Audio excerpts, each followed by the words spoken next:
नमस्कार, शाम के 4 बजने वाले वक्त है फास्ट फैक्ट्स का, जिसमें देखिए तमाम बड़ी खबरें पूरी रिसर्च के साथ। मैं हूं सचिन और मेरे साथ हैं दीदी। नमस्कार।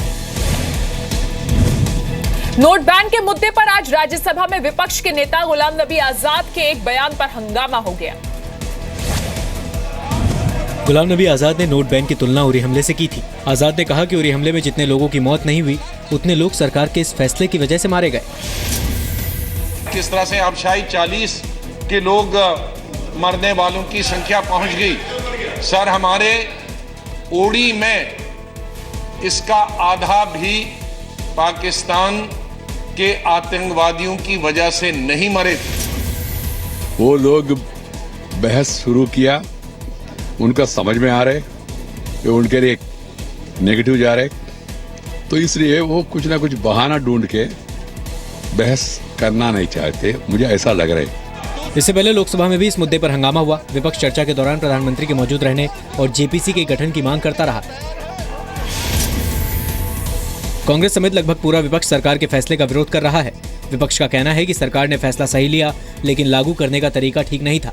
विपक्ष का यह भी कहना है कि जरूरी सेवाओं के लिए पुराने नोट का इस्तेमाल 30 दिसंबर तक किया जाए। विपक्ष के आरोप हैं कि कुछ चुनिंदा लोगों को पहले से नोट बैन की जानकारी थी। विपक्ष नोट बैन के मुद्दे पर ज्वाइंट पार्लियामेंट्री कमेटी बनाए जाने की मांग कर रहा है। इससे पहले कल भी राज्यसभा में नोट बैन के मुद्दे पर बहस हुई थी। नोट बैन के खिलाफ केजरीवाल और ममता बनर्जी की रैली को आज व्यापारियों का विरोध झेलना पड़ा। व्यापारियों ने आरोप लगाया कि नोट बैन के खिलाफ केजरीवाल और ममता बनर्जी राजनीति कर रहे हैं। दिल्ली के आजादपुर मंडी में व्यापारियों ने रैली के पोस्टर फाड़ डाले। व्यापारियों ने कहा कि नोट बैन की दिक्कत के बावजूद वो सरकार के फैसले के साथ हैं। ट्रेडर्स हैं, व्यापारी हैं, उनको इसकी वजह से दिक्कत हो रही है। हमारे साथ यहाँ पर बहुत से यहाँ पर काम करने वाले मजदूर हैं, ट्रेडर्स हैं, बहुत से लोग यहाँ पर हैं। उनसे हम जानने की कोशिश करते हैं कि कितनी दिक्कत उनको हो रही है। किसी भी काम का नहीं, केजरीवाल किसी भी काम का नहीं है। गरीब आदमी है। प्रशासन जो है, एक मिनट, प्रशासन ये जो मोदी जी हमारे देश के ऐसे पहले प्रधानमंत्री हैं जो देश के लिए कुछ कर रहे हैं, हम उनके साथ हैं। हालांकि हंगामे के बावजूद ममता बनर्जी केजरीवाल के साथ रैली के लिए पहुंची। ममता ने केंद्र सरकार पर इमरजेंसी जैसे हालात पैदा करने के आरोप लगाए। पब्लिक को, आम जनता को क्या सोचता है? हम लोग सब नौकर है। क्या सोचता है देश को जनता है? और देश का जनता क्या चोर है? सब चोर है और तुम साधु संत है। नोट बैन के बाद ममता बनर्जी ने ट्वीट कर सबसे पहले सरकार के फैसले का विरोध किया था। शुरुआत में केजरीवाल कुछ नहीं बोले, केवल ममता बनर्जी के ट्वीट को रिट्वीट किया। नोट बैन पर दिल्ली सरकार ने मंगलवार को विधानसभा का एक दिन का विशेष सत्र बुलाया। विधानसभा सत्र के दौरान केजरीवाल ने केंद्र सरकार पर भ्रष्टाचार के गंभीर आरोप लगाए। कल ममता बनर्जी, आप सांसद भगवंत मान और उमर अब्दुल्ला समेत कई नेता राष्ट्रपति से मिले थे। नोट बैन पर आज सरकार की तरफ से कुछ नए ऐलान किए गए हैं। किसान हर हफ्ते 25,000 रुपए निकाल सकते हैं। शादी के लिए 2.5 लाख तक निकाले जा सकते हैं। पैसे निकालते वक्त शादी का कार्ड दिखाना होगा। शुक्रवार से 2,000 रुपए तक के ही पुराने नोट बदले जा सकेंगे। इससे पहले ये लिमिट 4500 रुपए की थी। It has been decided therefore by the government to permit the farmers to draw up to ₹25,000 per week for wedding ceremonies which are going on. Up to 2.5 lakh rupees will be permitted to be drawn from the bank account. The existing limit of 4,500 rupees will be reduced to ₹2,000. जिन किसानों ने फसल loan लिया है, उन्हें अपने खातों से हर हफ्ते 25,000 रुपए निकालने की सहूलियत मिलेगी। फसल बीमा की किस्त जमा कराने के लिए टाइम लिमिट को 15 दिन और बढ़ा दिया गया है। एग्रीकल्चर प्रोडक्ट मार्केट कमेटी यानी एपीएमसी से रजिस्टर्ड व्यापारियों को हर हफ्ते 50,000 रुपए तक निकालने की छूट है। शादी का कार्ड दिखाकर दूल्हा दुल्हन या माता पिता में से कोई एक अकाउंट से 2.5 लाख रुपए निकाल सकेगा। सरकार ने किसानों को सेविंग्स अकाउंट या किसान क्रेडिट कार्ड से 25,000 रुपए तक निकालने की छूट भी दी है। नोट बैन के बाद आज 9वें दिन हालात सामान्य होने शुरू हो गए। दिल्ली एनसीआर समेत देश के अलग अलग शहरों में आज बैंक और एटीएम के बाहर भीड़ में कमी देखी गई। लाइनें अभी भी लग रही हैं, लेकिन अब चीजें धीरे धीरे व्यवस्थित तरीके से होती नजर आ रही हैं। इस वक्त हम लोग दिल्ली के कनॉट प्लेस में हैं और आप देखिए कि यहाँ पर बैंक के बाहर अब कई अलग अलग लाइनें बना दी गई हैं। देखिए, परेशानी तो हुई है, बट जो मोदी जी ने स्टेप उठाया काफ़ी अच्छा स्टेप है, बहुत ज़्यादा अप्रिशिएटिंग है, उसके लिए अप्रिशिएट करना चाहिए उनको सभी को। जो भी मोदी सरकार ने निर्णय लिया है बड़े नोटों को बंद करने का, ये देश हित में है, तो थोड़ा बहुत तकलीफ है तो हम लोग बर्दाश्त करेंगे, कोई दिक्कत नहीं है, मोदी जी के साथ कर रहे हैं। इस बीच आर्थिक मामलों के सचिव शक्तिकांत दास ने वित्त मंत्री अरुण जेटली को हालात की जानकारी दी। कई बैंक प्रमुख भी जेटली के साथ मीटिंग में शामिल हुए। तो एक तो ये है कि स्थिति धीरे धीरे करके नॉर्मलसी की तरफ आ रही है। अगर आप क्यूज देखें जो ब्रांचेस में है वो धीरे धीरे कम हो रही है। इनफैक्ट जो एक्सचेंज की क्यूज हैं वो तो ऑलरेडी कम हो रही हैं। इससे पहले मंगलवार को भी भीड़ कम करने के लिए सरकार ने कई फैसले लिए थे। 15 नवंबर को सरकार ने नोट बदलने आए लोगों की उंगली पर स्याही लगाने का निर्देश दिया था। मंदिरों और ट्रस्ट को मिलने वाले पैसे पर भी सरकार खासतौर पर नजर बनाए हुए है। इसके अलावा जनधन के खातों में जमा होने वाली रकम पर सरकार ध्यान रखे हुए है। आज वित्त मंत्री अरुण जेटली ने साफ किया कि सरकार 1000 रुपए का नोट नहीं लाएगी। अरुण जेटली ने बताया कि आज देश के 22,500 एटीएम मशीनों से 500 और 1000 के नोट निकाले जा सकेंगे। 30 दिसंबर तक पुराने 500 और 1000 के नोट बैंक और पोस्ट ऑफिस में बदले जा सकते हैं और इसके अलावा इस दौरान एक बार पुराने नोट एक्सचेंज भी कराए जा सकते हैं। नोट बैन के मुद्दे पर नाराज शिवसेना को मनाने के लिए आज राजनाथ सिंह ने उद्धव ठाकरे से बात की। ममता बनर्जी के साथ राष्ट्रपति भवन तक हुए मार्च में शामिल हुई शिवसेना के तेवर कुछ नरम पड़ गए हैं। उद्धव ठाकरे ने कहा कि वो काले धन के खिलाफ सरकार की लड़ाई के साथ है, लेकिन लोगों को परेशानी नहीं होनी चाहिए। ब्लैक मनी के खिलाफ इस लड़ाई में हम सरकार के साथ हैं, लेकिन आम आदमी परेशान नहीं होना चाहिए। मैंने राजनाथ सिंह से कहा है कि सरकार के लोगों की परेशानियों को कम करने के लिए कदम उठाने चाहिए। 2014 के विधानसभा चुनाव से पहले बीजेपी शिवसेना का गठबंधन टूट गया था। दोनों पार्टियों ने अलग अलग विधानसभा चुनाव लड़ा। बाद में शिवसेना सरकार में शामिल हो गई। शिवसेना कई मौकों पर मोदी सरकार के फैसलों के खिलाफ बयान देती रही है। शिवसेना ने यूपी विधानसभा चुनाव में भी अपने उम्मीदवार उतारने के संकेत दिए हैं। बीजेपी भी बीएमसी चुनाव शिवसेना से अलग लड़ने की बात कह चुकी है। हालांकि बाद में साथ चुनाव लड़ने का ऐलान हो गया।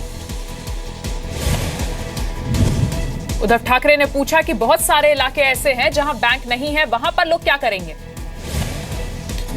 राज्यसभा सांसद डॉक्टर सुभाष चंद्र ने दिल्ली के मुख्यमंत्री अरविंद केजरीवाल के खिलाफ आपराधिक मानहानि का केस दर्ज करवाया है।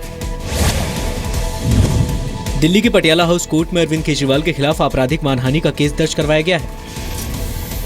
दिल्ली के मुख्यमंत्री अरविंद केजरीवाल संसार में ऐसे पहले मुख्यमंत्री हैं जिनके खिलाफ सबसे ज्यादा आपराधिक मानहानि के मुकदमे दर्ज हुए हैं और इस मामले में वकील विजय अग्रवाल हमारे साथ हैं। विजय जी, थोड़ा बताइए कि इस मामले में क्या मामला है और क्यों कोर्ट आना पड़ा। ये अरविंद केजरीवाल जी ने सुभाष चंद्र जी के खिलाफ अभी पिछले दिनों एक बयान दिया था जो कि हर जगह वायरल हुआ, यूट्यूब पे भी आ रहा है और सारे चैनल्स पे भी दिखाया गया। उन्होंने कहा कि मैं कुछ सवाल पूछना चाहता हूँ कि काला धन गरीबों के पास है या कुछ इन लोगों के पास है, जिसमें इन्होंने सुभाष चंद्र जी का भी नाम लिया। तो इस बात से आहत होकर सुभाष चंद्र जी ने आज पटियाला हाउस कोर्ट में क्रिमिनल डेफेमेशन की कंप्लेंट फाइल की है अरविंद केजरीवाल जी के खिलाफ। विजय जी, दर्शक ये भी जानना चाहेंगे कि जो आपराधिक मानहानि का मामला है वो क्यों दर्ज होता है, उसमें सजा का क्या प्रोविज़न है। इसमें 2 साल तक की सज़ा हो सकती है और ये मामला तब दर्ज कराया जाता है, तब फाइल किया जाता है कि अगर किसी ने जानते बूझते किसी को डिफेम करने के लिए, उसको आहत करने के लिए कोई भी फॉल्स स्टेटमेंट दी हो या कोई भी बेसलेस स्टेटमेंट दी हो। तो ये अरविंद केजरीवाल जी पे तो कई मुकदमे ऑलरेडी, जैसा कि आपने भी बताया, चल ही रहे हैं। तो अब ये उसके अंदर एक और मुकदमा चलेगा। पटियाला हाउस में भी कई मुकदमे ऑलरेडी चल रहे हैं। शायद अरुण जेटली जी ने भी फाइल किया है और कई लोगों ने फाइल किए हैं। आपराधिक मानहानि के साथ साथ क्या सिविल डिफेमेशन भी फाइल हो सकती है? जी, फाइल हो सकती है, मगर मैं तो ऑल एंड आउट लॉयर हूँ जो क्रिमिनल साइड पे प्रैक्टिस करता है। तो मेरे को तो जो ब्रीफ मिला है वो क्रिमिनल केस करने का मिला है, तो मैंने क्रिमिनल कंप्लेंट फाइल की है। और इसके अंदर जो अब आपके फाइल किया है उस पर सुनवाई कब होगी? ये कल दोपहर को 2 बजे या परसों दोपहर को 2 बजे सुनवाई के लिए आ जाएगा। दोषी पाए जाने पर अरविंद केजरीवाल को 2 साल की सजा हो सकती है। रामगोपाल यादव की समाजवादी पार्टी में वापसी हो गई है। रामगोपाल राज्यसभा में पार्टी के संसदीय दल के नेता बने रहेंगे। समाजवादी पार्टी के अध्यक्ष मुलायम सिंह यादव के लिखित आदेश के बाद रामगोपाल यादव की पार्टी में वापसी हो गई। रामगोपाल पार्टी के राष्ट्रीय महासचिव, प्रवक्ता और केंद्रीय संसदीय बोर्ड के सदस्य के तौर पर काम करते रहेंगे।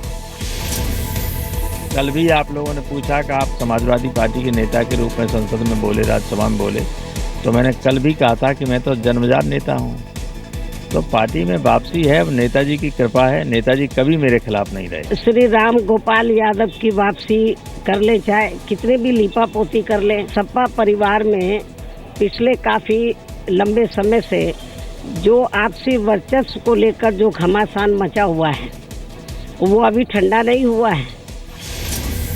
रामगोपाल यादव समाजवादी पार्टी के अध्यक्ष मुलायम सिंह यादव के चचेरे भाई हैं। 23 अक्टूबर को रामगोपाल यादव को 6 साल के लिए समाजवादी पार्टी से निकाला गया था। इटावा में पत्रकारों से बात करते हुए सोमवार को रामगोपाल यादव भावुक हो गए थे और प्रेस कॉन्फ्रेंस में ही रो पड़े थे। सरकार ने देश के लिए युद्ध क्षेत्र में शहीद होने वाले जवानों को दिया जाने वाला मुआवजा बढ़ाकर 2 गुने से भी ज्यादा कर दिया है।